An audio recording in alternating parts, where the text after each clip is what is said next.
ভোর রাতে পুনর্ভবার জলোচ্ছ্বাসে ভাঙল আস্ত বাঁধ। যোগাযোগ বিচ্ছিন্ন এলাকায় ঘরবাড়ি ও চাষের জমি তলিয়ে গিয়ে বহু ক্ষয়ক্ষতির আশঙ্কা গঙ্গারামপুরে। জানা গেছে, টানা কয়েকদিন ধরে লাগাতার বৃষ্টির জেরে উত্তরবঙ্গের অধিকাংশ নদীগুলির জল বিপদসীমার উপর দিয়ে বইতে শুরু করেছে, যার কারণে সোমবার থেকে ভয়ঙ্কর রূপ নেয় দক্ষিণ দিনাজপুরের পুনর্ভবা নদী। ভোররাতের প্রবল জলস্ফীতিতে গুড়িয়াপাড়া এলাকার আস্ত বাঁধ ভেঙে তলিয়ে যায় নদীগর্ভে, আর যার জেরে কার্যত যোগাযোগ বিচ্ছিন্ন হয়ে পড়ে দুপাড়ের বেশ কয়েকটি গ্রামের।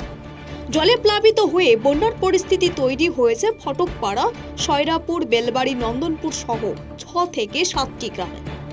এদিন সকালে যে ঘটনার খবর পেয়েই মালদা থেকে সেচ দপ্তরের একটি বিশেষ প্রতিনিধি দল সেই এলাকায় গিয়ে পরিস্থিতি খতিয়ে দেখেছে। আশ্বাস দেওয়া হয়েছে সমস্যা সমাধানেরও। মালদা সেচ দপ্তরের ডিভিশনাল ম্যানেজার প্রদীপ ব্যানার্জি বলেন, পরিস্থিতি খতিয়ে দেখেছেন তারা। বাঁধ মেরামতির জন্য যাবতীয় উদ্যোগ নেওয়া হচ্ছে। বাঁধ ভেঙে গেছে, ওখানে সেটা দেখতে এসেছিলাম। সারানোর ব্যবস্থা করা হচ্ছে, যত দ্রুততার সঙ্গে সম্ভব আমরা সারানোর ব্যবস্থা করছি। Thank you sir. স্থানীয় বাসিন্দা তরুণ রায় বলেন, রাতের অন্ধকারে নদী গর্ভে তলিয়ে গেছে আস্ত বাঁধ। জলে প্লাবিত হয়ে ঘরবাড়ি ও চাষের বহু ক্ষতি হয়েছে এলাকায়। ফটক করা বলে গুড়িয়া মারা। কি হয়েছে এখানে? এখানে তো জলের স্রোতের প্রেসারে হয়তো বাঁধটা ভেঙে গেছে।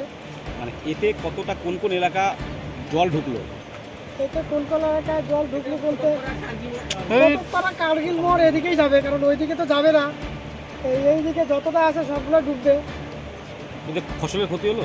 ফসলের তো ক্ষতি হবেই। ওই যে কত পাট ক্ষেত সব শুয়ে পড়ছে, এগুলা কাটবে কিভাবে? জলের ভিতরে ভিতরে তো পৌঁছে যাবে। এদের বাঁধ মেরামতি চাও তোমরা? বাঁধ মেরামতি তো সবাই চায়। কি নাম তোমার? আমার নাম তরুণ রায়। দক্ষিণ দিনাজপুর থেকে সীমান্তের কথার বিশেষ রিপোর্ট।